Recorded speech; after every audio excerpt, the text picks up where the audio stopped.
Между тем, накануне 9 мая в селе Амга начался ледоход. По состоянию на 10 мая в 12 часов дня уровень воды на реке Амга составляет 704 сантиметра, при критическом 925 сантиметров.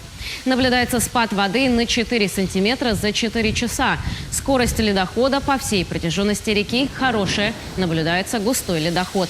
Заторов нет, ситуация стабильная. Верхняя кромка наблюдается ниже гидропоста Буяга. Нижняя кромка на территории Чурапчинского района. Комиссией по чрезвычайным ситуациям будет проводиться ежедневно мониторинг гидрологической обстановки по реке Амга.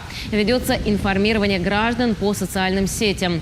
В районе работает оперативная группа МЧС России по республике Саха-Якутия. Ситуация стабильная, лед хорошо идет. Временно на гидропостах на слегах Мендики, Абага тоже уровни ниже критических, тоже ситуация стабильная. По реке Сола, Алтан, села Алтан, Сатарай тоже там наблюдается спад.